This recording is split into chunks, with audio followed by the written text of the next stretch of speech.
예, 안녕하세요. 3년 전에 예천군 농업기술센터에서 퇴직을 하고 현재는 친환경 농업을 중심으로 해서 강의를 하고 있는 김진원입니다. 저는 2001년도, 2002년도에 걸쳐서 종자기술사, 시설채소기술사, 농화기술사를 땄고요. 예, 전국 최초일 겁니다. 지금도 시설채소 세계의 기술사를 가지고 계시는 분들이 별로 안 계시는 것 같아요. 우리 지도사한테 좀 분발해야 될 것 같습니다. 2013년도에는 친환경 농업에 관련된 걸 가지고 정부에서 달인으로 친환경 농업 달인으로 인정을 받기도 했습니다. 현재는 아까도 말씀을 드렸다시피 전국에 다니면서 친환경 농업을 강의합니다. 어떤가 하면은 작물 생리, 토양하고 비료, 오늘 이제 여러분하고 교육해야 될 유용 미생물을 이용한 병과 해충 방제, 마지막으로 천적을 이용한 해충 방제를 이제 교육을 하고 있습니다. 오늘 이제 교육할 내용은 유용 미생물 특성과 활용 방법, 미생물의 생태적 분류, 그다음에 농업에 활용하는 미생물이 어떤 종류가 있는지 알아보고, 미생물을 활용한 사례는 어떤 게 있으며, 또 농가에서 지금 미생물 제재를 만들 수 있는데 그걸 되게 어렵게 생각하더라고요. 최근에 하고 있는 게 백강균을 이용한 미생물 제재를 만드는데 구입해가지고 쓰다 보니까 가격이 매우 많이 들어요. 이런 부분은 농가에서 직접적으로 제작해서 만들 수가 있는데 이런 부분에 대해 가지고 여러분하고 한번 토의를 해보고 교육해 볼까 그래 싶습니다. 유용 미생물의 특성과 활용 방법을 이제 알아봐야겠는데, 먼저 이제 우리 지구상에 미생물이 있는 그 생명의 이제 기원에 대해서, 미생물이 어떻게 생겨났는지에 대해서 조금 말씀을 좀 드려보면 미생물을 이해하는 데 도움이 되지 않을까 그래 싶습니다. 지금의 지구 나이를 보게 되면 보통 46억 년이라 그래요. 한 10억 년 동안에는 모든 생물이 없는 불덩어리로 있다가 10억 년 후부터 이제 생명이 시작이 되고, 생명이라고 이제 정상적으로 많이 들다 봐가 많이 생겨난 데가 지금부터 한 5억 년쯤 되는데, 그 36억 년부터 5억 년 오는 동안에 한 30억 년 동안에 미생물이 이제 만들어졌어요. 그때 만들어진 미생물은 지금의 지구 환경하고는 완전히 달랐어요. 그때는 산소가 없는 상태의 그 질이니까, 그때는 전부 다 미생물들은 현기 상태의 미생물입니다. 지금 우리가 땅 속에서 미생물을 찾아내는데, 그 찾아내는 미생물이, 우리 활용하는 미생물은 땅 속에 있는 숨어있는 미생물의 1%만 차지하고 99%는 아주 미지게 남아 있고, 이제 자기 조건이 맞으면은 언젠가는 그 특성이 발현이 될 겁니다. 초기에 이제 말씀을 드리다시피 초기의 대기는 암모니아라든지 메탄이라든지 현재 완전히 달라요. 이게 정기적 자극에 의해 가지고 아미노산이 만들어지고, 이 기간 아미노산이 이제 자외선이나 다른 요인에 가지고 미생물이 만들어지는데, 그 미생물이 단세포가 지금까지 이제 우전이 됩니다. 지구적으로 봤을 때는 지금부터 5억 년 전부터 시작해가지고 지금까지 한 5번 정도 생물이 몰살한 적이 있어요. 한 80% 이상이 몰살을 했어요. 그때 모든 생명이, 예를 들어서 5천만 년 전에 삼엽충이라든지 이런 게 없어지고, 최근에 6천만 년 전에는 공룡이 없어졌어요. 공룡은 포유동물 보다가 먼저 나왔어요. 한 2억 2천만 년쯤 전에 나왔는데, 그때 이제 나와가지고 그 후에 나는 그 생명이 포유동물인데, 포유동물이 공룡보다가 한 2천만 년 정도 늦게 나는데 그동안에 계속 뭐 공룡에 눌려가지고 살다가 6천만 년 전에 한 10km 정도 되는 뭐 그 해성에 우리 지구를 때렸다 그러더라고요.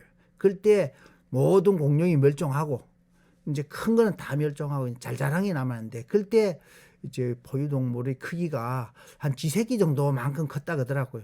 그런데 그동안에 공룡 때문에 이제 숨어 살다가 야생으로 살다가 야행성으로 살다가 이제 공룡이 없어지니까 그때부터 커졌어요. 그래서 저는 뭐 코끼리 같은 경우도 많이 커지고, 네, 고래 같은 경우는 아주 뭐 한 40m씩 크고 이러는데 공룡에 비해서는 아직 게임이 아니죠.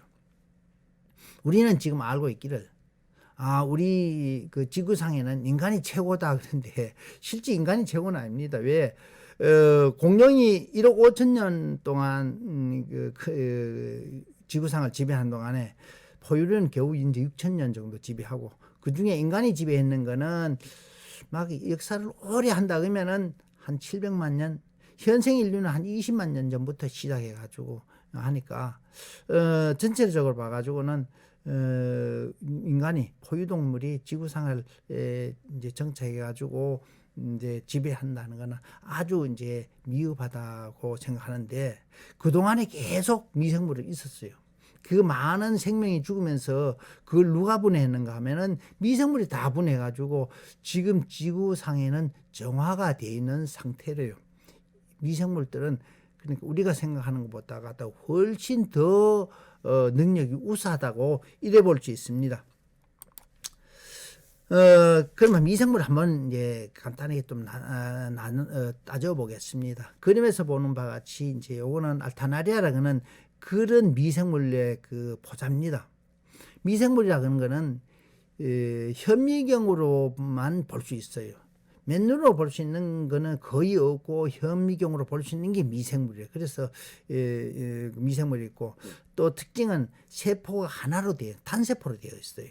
그래서 단세포로 되어 있다는 특징이고 또 하나는 조건만 맞으면 자기 조건만 맞으면은 보통 28분에 뭐 한 세대를 하는데 어떤 경우는 1분에 한 세대를 거칠 수가 있어요. 그래서 한 마리가 1분에 2마리 됐다가 2분에 4마리 됐다 이래 됐구만.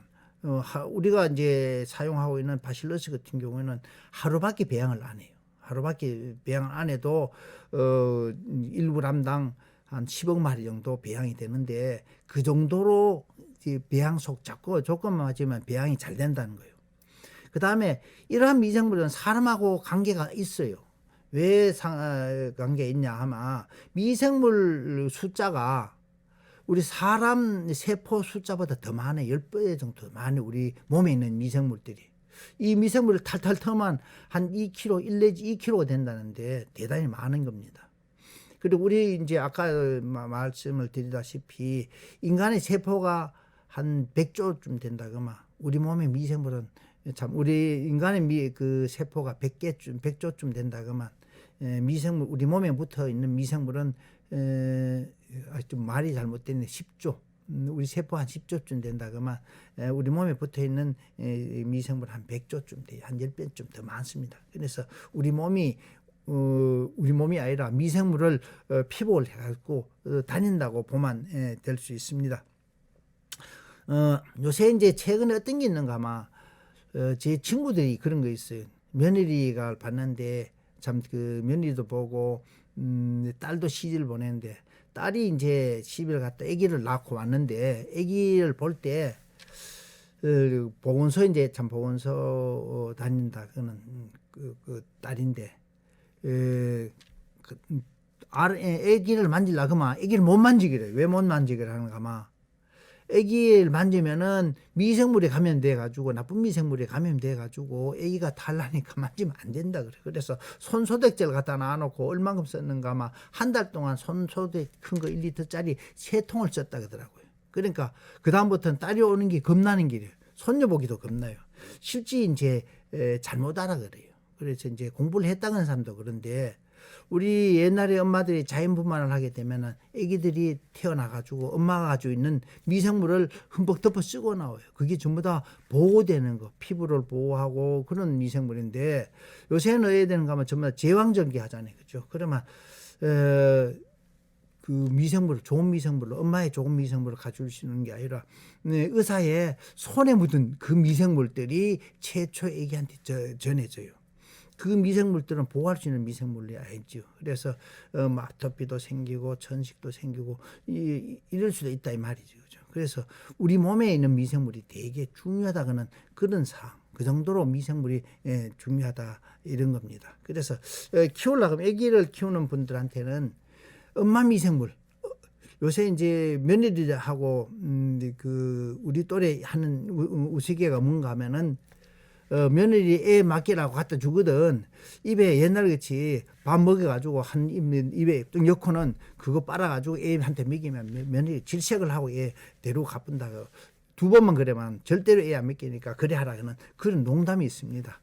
그런데 실제 부모가 가지고 있는 그 미생물은 애기한테 전달되면 애기한테 굉장히 좋은 미생물이에요. 그런데 우리는 지금 잘못 알고 있는 것 같아서 좀 안타깝습니다. 우리 한 생태계 한번 들다 보겠습니다. 미생물이 얼마나 중요한가에 대해서 이제 말씀을 드리겠습니다. 그러면서 이래 보면은 이 미생물들은 굉장히 미생물은 먼저 생겼어요. 한 30억 년 전 동안 미생물 세상이 있었는데 그동안에 미생물은 태양하고 미생물만 있었고 이 동물하고 식물은 없었어요. 없었는데 지금 우리는 이 미생물이 안 보이니까 동물하고 식물만 있는 줄 알고 지금 극하고 있거든요. 근데 실제 이제 생각해서 보면 동물이나 식물만 있고 미생물이 없다 그러면은 1000년 전쯤 돌아가신 조상님도 만들 수도 있고요. 100년 전쯤 돌아가신 할아버지도 만들 수도 있고 입니다. 그래서 이 미생물이 지구상에서는 아주 중요한 역할을 하고 있다는 그런 그래 말씀을 드릴 수 있고요. 미생물이 없이만 생명이 다른 동물이나 식물이 살 수 없다는 것도 같이 말씀을 드릴 수 있습니다.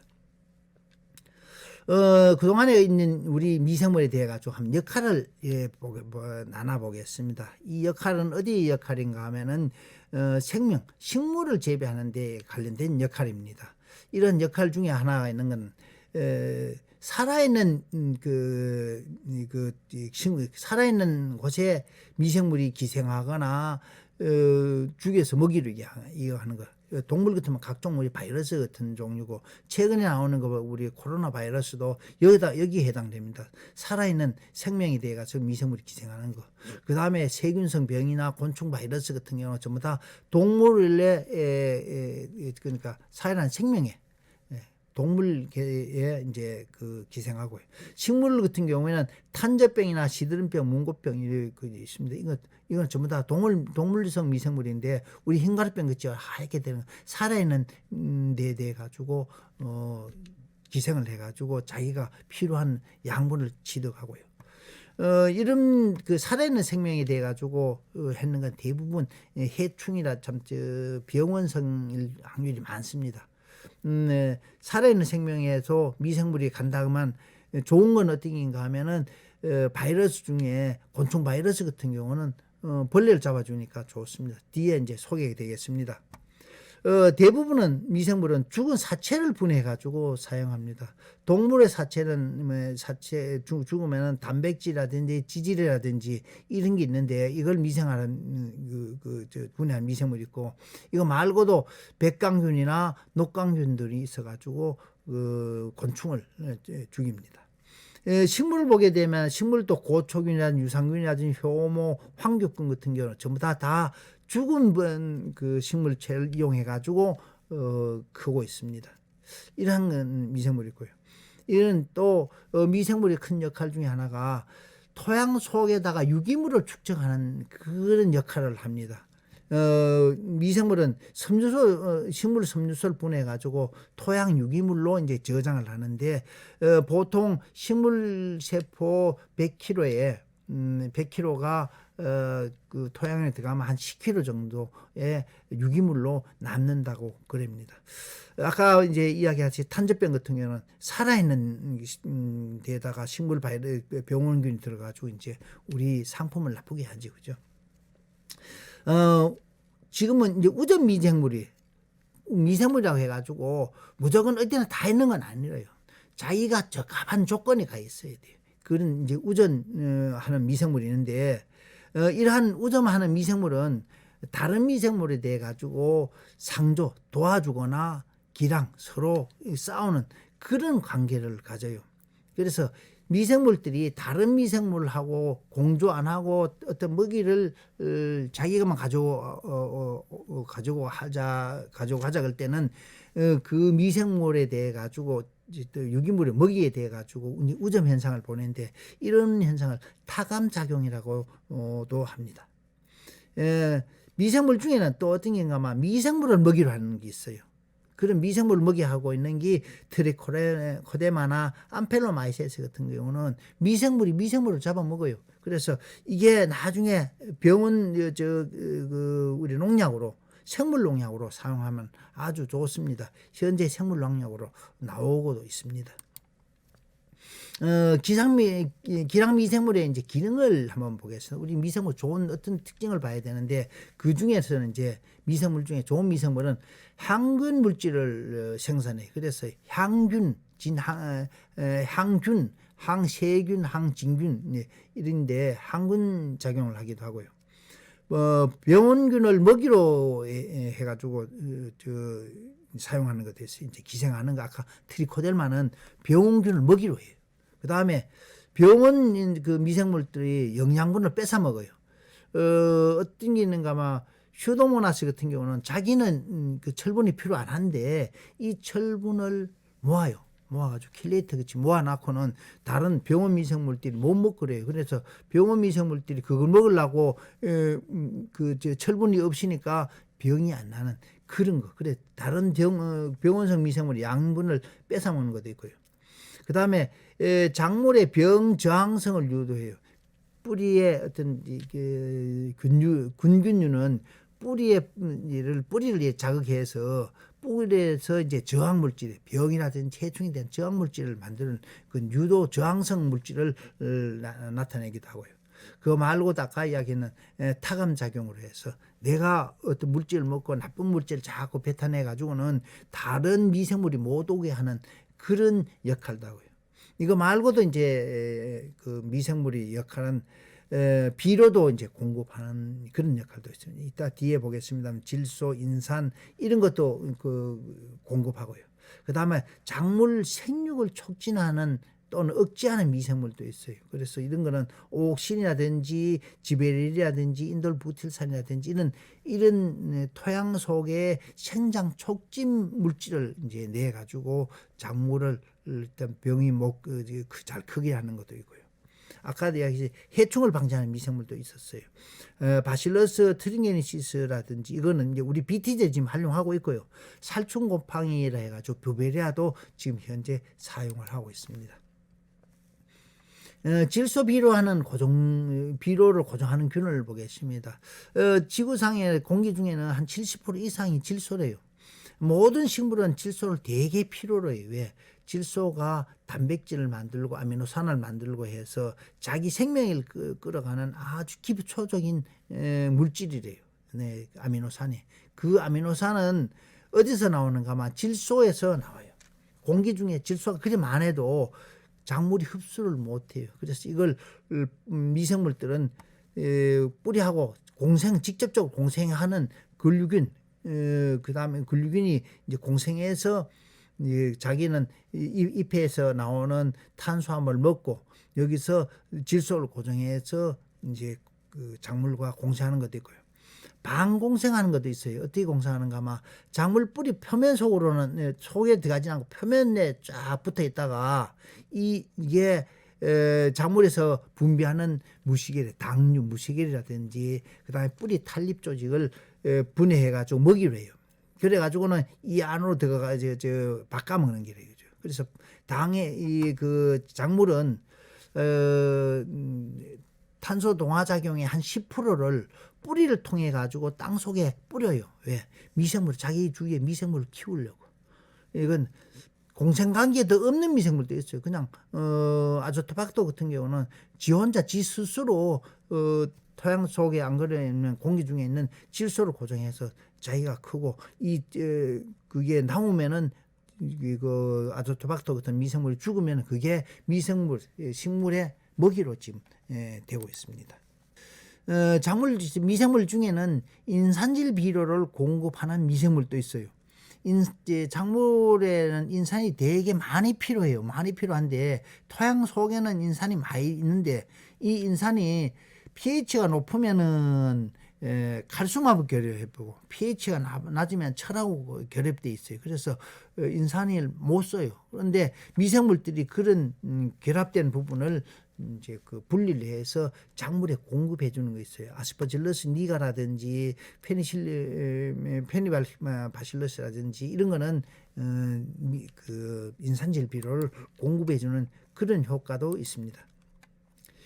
생장 호르몬을 분비하는 것도 있어요. 줄기 끝에는 작물은 줄기 끝에는 인돌초산을 분비하고 뿌리에서는 인돌부티산을 뿌리에서 줄기를 신장하기도 하고 뿌리를 생장하기도 하는데 이게 생장 호르몬이 생긴만은 어떤 좋은 점이 있는가 하면은 작물이 몸에서 만들어진 탄소 동화작용으로 만들어진 그런 물질이 옥신 그러니까 생장 조절 물질이 많은 쪽으로 이동이 돼요. 이동이 되는데 이제 줄기가 자랄 수 있고 뿌리가 자랄 수 있는 것은 뿌리 끝이나 줄기 끝이 생장 호르몬이 최고 많기 때문에 그래요. 그래서 그쪽으로 이제 탄수화물 이동해서 자랄 수 있도록 해주고요.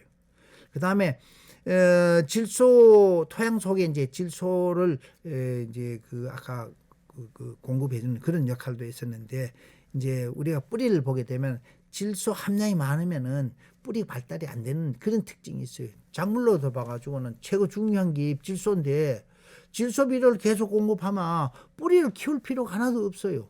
그냥 주는 대로 먹으면 되지 않습니까? 그게 대체적으로 농업에 이용하는 게 무토양 재배해가지고 딸기 재배할 때 땅이 재배 안 하고 어떤 베이지구에다 재배하지 않습니까? 거기다는 비료를 그냥 주는데 그럴 때는 뿌리가 많이 갈 필요가 없습니다. 큰 뿌리가 필요 없어요. 그래서 이제 뿌리 발달에 이제 그 질소하고 영향이 있는데 질소 함량이 가다 보면 그 인돌초산이라든지 아예 많이 돼가지고 이제 가범하고 착가불량하는 있는데 이런 걸 미생물이 담당을 하다고 이래 보면 됩니다. 일전에 말씀드린 게 근균균에 대해서 말씀을 드렸어요. 근균균은 미생물한테 어떤 작용을 해서 비료도 공급하고 뿌리에 자극을 줘서 병도 억제하는 그런 효과가 있는 그 근균균이 있고요. 최근에 이제 미생물을 뭐 이제 사용하는데 많은 농가들이 그런 이야기를 해요. 미생물을 썼는데 효과가 없어 그래요. 그죠? 당연히 효과가 없는 게 맞아요. 왜?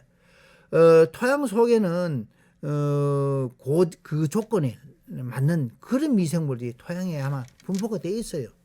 우리 미생물을 키울 때 보게 되면 어떻게 키우는가 하면 한 35도에 40도의 최적정의 온도 상태에서 그 다음에 먹이도 최고 좋은 거 그런 거 해가지고 미생물 키우거든요.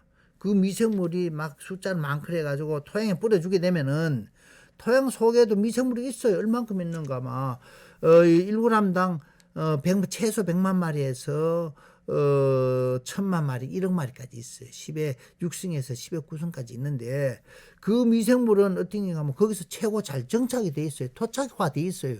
그 미생물을 쫓아내고 그 미생물 상을 방꾸는다 그러는 거는 그 농도 이상 가야 돼요. 이래 생각하면 돼요. 그림에 보이다시피 우리가 그 토양 속에는 유기물이 한 1%쯤 되는데 1%가 나머지 99%는 뭔가 막 유기물이 없지 않습니까? 그죠? 그 1%는 사막의 오아시스하고 똑같다고 생각하면 돼요. 이 오아시스에는 주위에는 많은 토착민들이 있어요. 그리고 이 토착민을 쫓아내는 방법은 이 토착민이 100명이면 100명 이상이 되는 사람이 쫓아가야 이 토착민하고 싸워가 쫓아낼 수 있어요. 100명 가서는 질 수도 있죠. 그죠? 여기는 싸움도 더 잘하고 하니까. 그러면 우리가 하는 미생물 주는 상태는 뭔가 아마 기존에 있는 미생물 상을 바꿔야 돼요. 이 바꾸려면은 어떻게 하면은 많은 양의 미생물을 이쪽으로 공급을 해줘야 되는 그런 시작이에요. 그래서 여기서 100만 여기 100명이 살다 그만 한 1000명쯤 보내가지고 쫓아냅니다. 그런데 아까 이야기하시피 온실에서 그 잘 크는 그러한 이제 미생물이 이쪽을 내기는 굉장히 어려워요. 가가지고 잘 못 살아요. 먹이도 불편하고 이러니까 자기가 가져갔던 먹이만 떨어지면 죽어요. 그래서 제가 이제 초기에 시작할 때, 미생물 시작할 때 어떤 게 있는가 하면, 미생물을 어떤 미생물 학자에다가 한테 주고 이 미생물이 얼마나 사는지 좀 봐달라 그러니까 그래서 저는 보름쯤은 살 줄 알았어요. 그래서 일주일 후에 가지고 물어봤어요. 얼마나 살았냐 그러니까 줬는 거 하나도 안 살았다 그러더라고요. 그럴 때는 되게 황당했습니다. 근데 지금은 이제 맞아요. 그런 생각을 하고 있어요. 토착화되지 않은 거기다가 조건 나쁜 데다 미생물을 투입해가지고 그 효과를 기대한다는 거는 굉장히 어렵다. 그 대신에 이제 우리가 할 수 있는 거는 반복적으로 주는 거죠. 그 토양에서 사는 게 이틀밖에 못 살면은 그러면 일주일에 한 번씩 이틀 살면 이틀 동안이라도 어떤 환경이 변하지 않겠나. 그래서 지금 시군센터에서 하는 생균제 해가지고 여러분한테 공급되는 거는 일주일 간격으로 반복적으로 한 달 내지 2달 정도 사용해야 그 효과가 나요. 그런데 이제 우리는 농약을 하도 많이 쓰다 보니까 농약 효과가 어떻지만 농약은 바로 뿌리고 돌아서면 효과 나는데 효과가 안 나거든요. 그래서 미생물을 몇 번 사용하다 안 나는 이유가 그겁니다. 그래서 앞으로 미생물을 사용할 때는 반복적으로 써야 돼요. 농업기술센터에서 있는 것 전부 다 생균 개념이래요. 균수가 살아있는 균을 사용하는 그런 시스템이니까 반복적으로 사용해야 돼. 그래야 효과가 난다는 걸 말씀을 드립니다. 작물에는 스스로 저항성이 있어요. 이 작물에 이제 병이 저항성이 전신 저항성인데 이런 전신 저항성을 어떻게 오는가 하면 병이라든지 이런 데 돼 가지고 실질적으로 도와가지고 병이 일으키고 난 뒤에 그 면역 물질이 몸에 쌓여요. 그러면 이게 전신 저항성이라 그러는 걸로 쓰이는데 미생물은 그거하고 똑같은 전신 저항성을 발현할 수 있는 그런 물질을 만들어줘요. 그래서 미생물을 뿌려주면 뿌리에서 전신 저항성을 만들 수 있는 그런 물질을 분비를 할 수 있도록 작물에 자극을 주는데 전신 저항성이 만들어질 때는 살리신산으로 만들어져요. 그런데 미생물이 만들어지는 산은 자스모닉산이라는 걸로 만들어가지고 전신에 뿌려주면은 병도 억제되고 해충도 억제되는 되는 그런 효과가 있어요. 병은 그러면 왜 발생이 될까요? 병이 발생되기는 되게 어려워요. 왜 그래 되는가 하면 환경적으로 어렵도록 돼 있어요. 그래서 병이 언제나 발생되는 거 아니에요. 그 조건이 돼야 발생이 돼요. 예를 들어서 고추의 탄저병은 언제 발생이 되는가 하면 온도가 한 25도 30도 가까이 올라가고 그 다음에 반드시 장마로 와가지고 습기가 많아야 돼요. 그런 상태에서 이제 비가 온 상태여야만이 반드시 노지에 있는 고추 탄저병이 걸려요. 그 정도로 발생되기가 어려워요. 근데 왜 발생되는가 하면 병이 왜 발생되는가 하면 사람이 인위적으로 내 중심으로 농사를 지어 그래요. 작물 생각을 안 해요. 작물은 내가 생각했다는 게 예를 들어만 잘 키우려고 질소주비를 좀 준다. 더 많이 준다.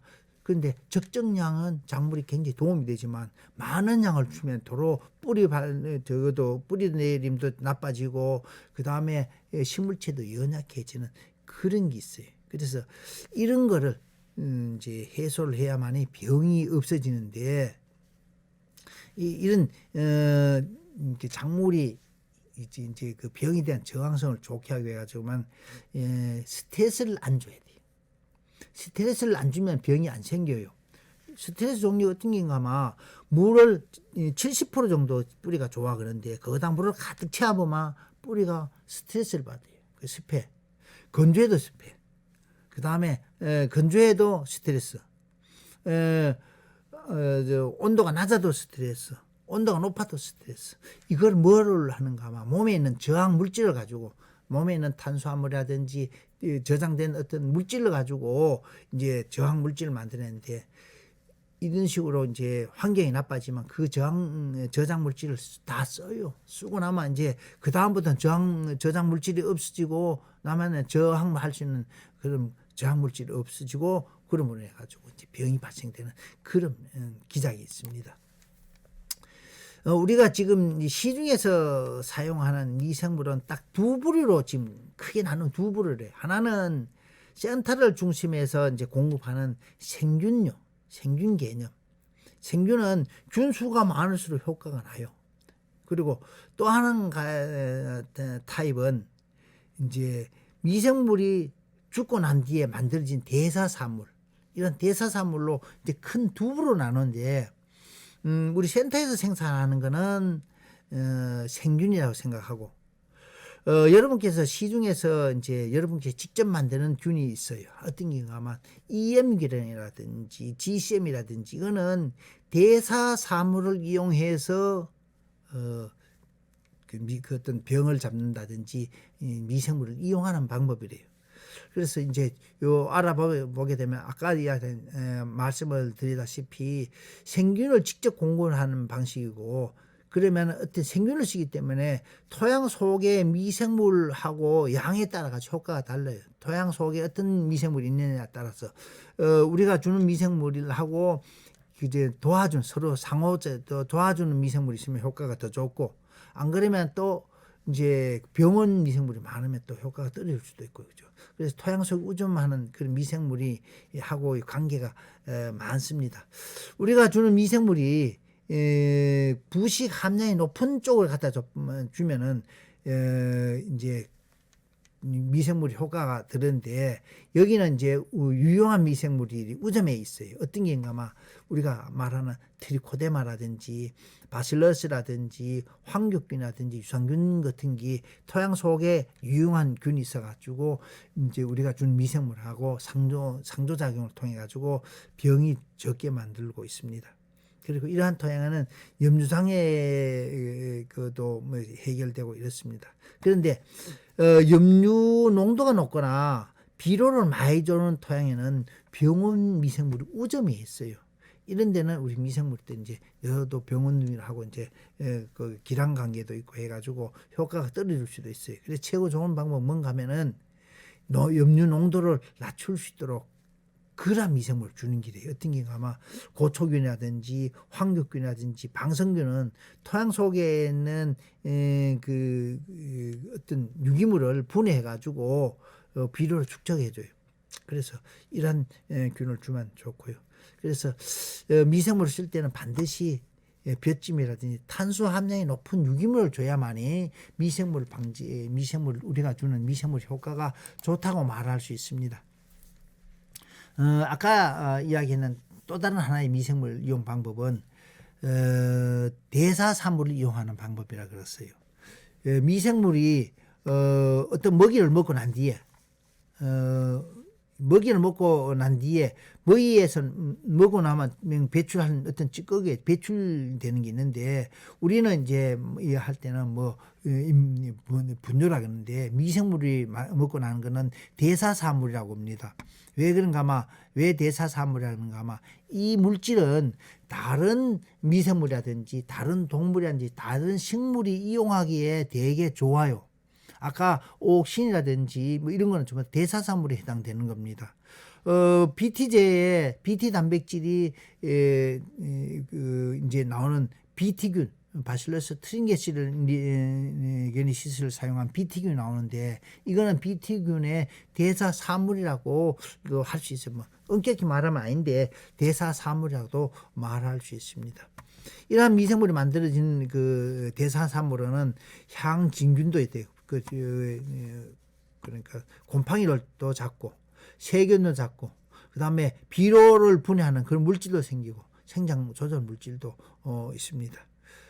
그래서 이러한 대사산물을 만들어내는 미생물이 이제 대사산물 만든 미생물이 다 달라요. 어떤 게 우리가 말하는 EM 있잖아요. 많이 쓰지 않습니까? EM은 유기산이 기본이래요. 그래서 유기산에다가 작물에 공급될 수 있는 비료라든지 항진균, 항세균 물질이 있고, 그 다음에 우리 GCM 그래가지고 요새 많이 씁니다. 전주에서 개발돼가지고 쓰는 거 같은데, 이거는 키틴 분해 물질하고 젤라틴 분해 물질이 많이 생성이 돼가지고 곤충이라든지 병이 우리 병원 미생물이 껍질이 뭘로 되는가 막 키틴으로 되어 있는데, 키틴을 분해함으로 인해 가지고 병을 잡는 그런 효과가 있고요.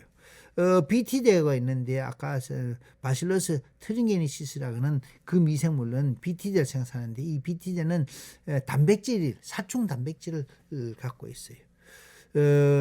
이런 그 대사산물을 이용하는 방법은, 대사산물은 생균에 비해 가지고 오랫동안 장기 보관이 가능해요. 우리 생균은 센터에서 만드는 생균은 균이 살아있어 갖고 이걸 오래 놔둬보면 균이 죽어요.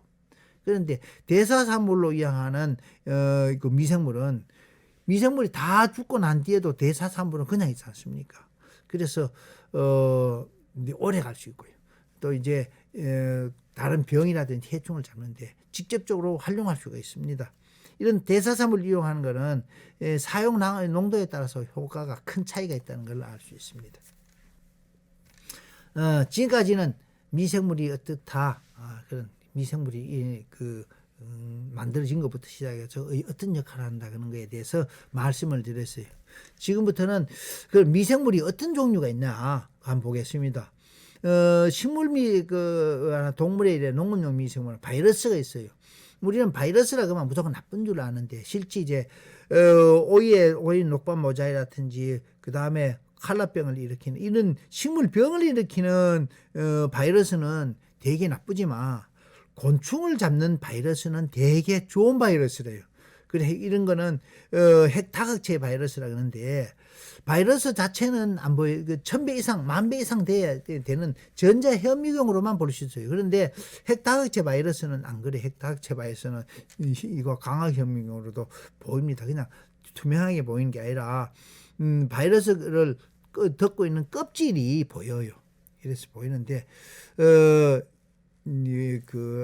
일부 이제 이런 동물 바이러스, 곤충 바이러스는 동물 바이러스는 그 병과 백신과 치료제를 만드는데 이용이 돼요. 우리 지금 현재 코로나 바이러스를 이용한다는 거, 바이러스를 치료제도 만들고 그 다음에 백신도 만들고 하는 거, 예방제도 만드는 거는 바이러스, 이제 동물 바이러스를 이제 억제하기 위해서 하는 거예요. 아까 얘기한 곤충 바이러스는 지금 농약으로 활용을 해요. 우리보다 중국이 이 부분에 훨씬 더 발달되어 있어요. 중국에서는 바이러스를 보편적으로 사용하고 있습니다. 그래서 제가 연구할 때는 센터에서 중국에 있는 바이러스를 좀 공급받아 가지고 우리 핵다각체 바이러스 만들어 가지고 담배나방 방지할 때 이용을 했습니다. 세균은 광학현미경으로 볼 수가 있는데 잘 못 봐요. 1000배 이상 돼야 되죠. 그래서 여기서부터 1000배에서 10,000배 차이가 있죠. 그죠? 10,000배 되는 거는 바이러스를 볼 수 있지만, 이제 여기는 1000배 이상이 돼야 이제 볼 수 있습니다. 세균의 특징은 세균 하나 가지고는 병을 일으키는 못해요. 최소한 100에서 1000마리 정도 한테 뭉쳐 있어야 병을 일으킵니다. 우리 대장 수돗물에 대장균이 나왔다. 한 마리나 두 마리 나오면 실제는 문제가 안 돼요. 근데 왜 문제가 막 일으키는가 하면, 대장균이 어디 있는가 하면 대장균은 전부 다 똥 속에 들었어요. 분변 속에. 그러니까 대장균이 들어왔다 하는 자체는 요놈이 그 가축이라든지 사람 장속에 있던 물이 글로 들어왔을 확률이 굉장히 많아요. 그러니까 뭐라는가 하면 분변성 때문에, 그래서 이게 문제가 된다 이거지. 한 마리 대장균 한 마리 가지고는 문제 되지 않습니다.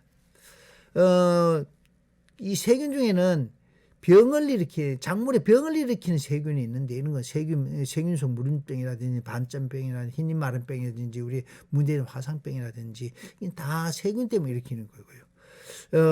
그리고 세균 중에는 작물 생육을 도와주는 것도 있어요. 고초균이라든지 유산균이라든지 수도모나스, 바실러스 같은 경우는 전부 다 바실러스나 고초균 같은 말이죠, 그죠? 이런 건 전부 다 작물 생육을 도와줍니다. 아까 이야기 뿌리하고 공생하는 균균균도 세균에 해당돼. 곰팡이도 있지만 세균도 많습니다.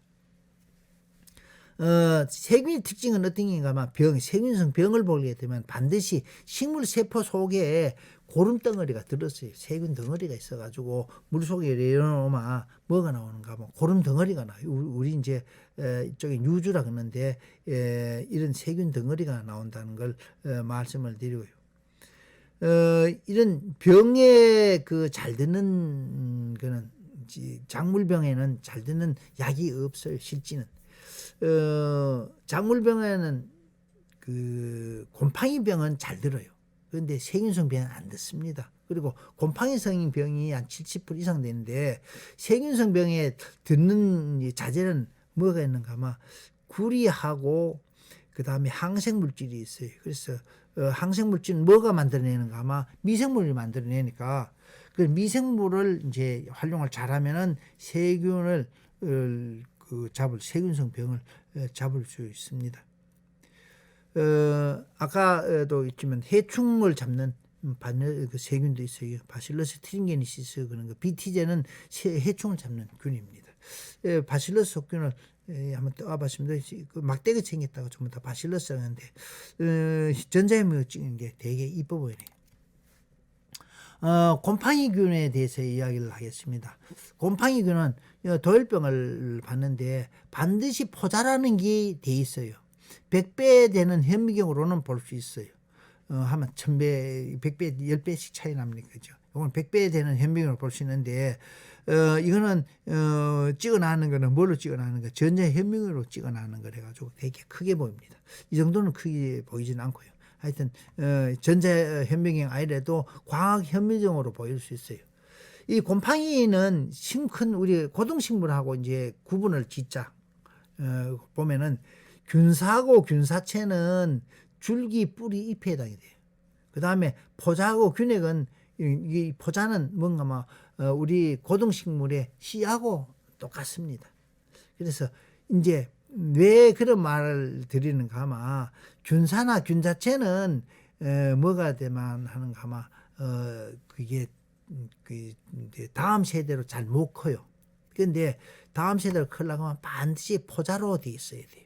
이 포자는 어떤 미생물들은 온도가 100도 이상 가도 죽질 않고요. 반영구적 마이너스 273도가 되면은 모두 액체 물이 되는 그런데도 안 죽어요. 우리 초기에 만들어진 미생물이 그런 미생물들이 땅 속에 있어요. 양이 얼마 되는지 모르는데 그런 게 이제 과학자들이 찾아내 가지고 그 미생물의 유전의 특징을 뽑아 가지고는 그걸 갖다가 이제 우리 식물에다가 집어넣으면은 겨울에도 식물이 안 죽는 그런 거를 이제 만들어내려고 무척 애를 쓰는 것 같더라고요. 그래서 이제 이런 곰팡이에 대해서 이야기를 하겠습니다. 작물의 병은 대부분 곰팡이병이래요. 돌병, 문고병, 탄저병, 균핵병, 시드름병, 자는 다 병이고요. 곰팡이 중에서도 곰팡이를 잡아먹는 미생물이 있어요. 곰팡이균을 잡아먹는 미생물이 있어요. 이게 뭔가 막 트리코델마 하지 않음이라든지 이건 잿빛 곰팡이 무고병. 그 다음에 위에 있는 돌병부터 시작해서 다른 대부분의 곰팡이균을 잡아먹어요. 그래서 지금 시중에 트리코라 그런 걸로 해가지고 나오는데 방제 효과가 낮은 이유가 거기 나오는 게 원재가 트리코가 한 2%나 3%밖에 안 돼요. 그래서 10에 한 10승쯤밖에 안 들었어요. 그러니까 보통 그거 가지고 10에 7승이나 8승을 만들어 가지고 이제 쓰니까 방제 효과가 좀 떨어지는데 이걸 양을 한 50%쯤 50g씩 이래 넣는다 그러면 방제 효과가 대단히 높고요. 그다음에 토양 중에 아주 많아요. 토양 그 병이 안 생긴 이유가 토양 속에는 트리코데마 하지엄이라는 이러한 미생물들이 살아있어 그래요. 그래서 많이 안 죽습니다. 월동하고 있는 지금 그 어떤 곤충, 그러니까 번데기라든지 유충이 100% 못 살아나요. 거의 뭐 한 99% 이상은 죽는 이유가 땅 속에 있는 이런 미생물 중에 백강균이라든지 녹강균이라든지 이런 게 있어갖고 이런 게 그 해충이 들어오면은 번데기에 감염이 돼가 죽어요 자체적으로. 그래서 그런 밀도가 있는데 자꾸 농약을 쓰다 보니까 이러한 밀도가 자꾸 떨어져요. 그래서 전에는 거의 대부분 죽었던 번데기주가 요새는 안 죽고 그냥 살아가지고 자꾸 더 많아져요. 그래서 농약을 쓰면 쓸수록 해충이나 병이 많아진다는 이유가 그런 겁니다. 그래서 될 수 있는 대로 농약은 사용량을 최대한 줄여야 돼요. 그래서 친환경적으로 미생물을 이용한다든지 천적을 이용해서 최대한 해충이나 병을 잡고 돌발적이라 안 그러면은 해충이나 병이 너무 많이 나가지고 도저히 친환경적으로 안 될 때는 그럴 때 선별적으로 쓰는 게 농약이래요. 근데 지금 우리는 농약만 가지고 쓰다 보니까 내성이 생겨가지고 병이 안 듣고 현재까지 지금 진행이 되고 있습니다. 미생물 중에는 조류가 있어요. 조류는 좀 커요. 한 10배나 20배 되는 그런 거 가지고도 볼 수 있어요. 우리가 요새 크롤레라 배양해가지고 하는 이거는 조류의 일종입니다. 원주시에 갔다 오면 이쁘게 잘 해놨대요. 그래서 제가 사진을 찍어 와가지고 여러분한테 소개하는 겁니다.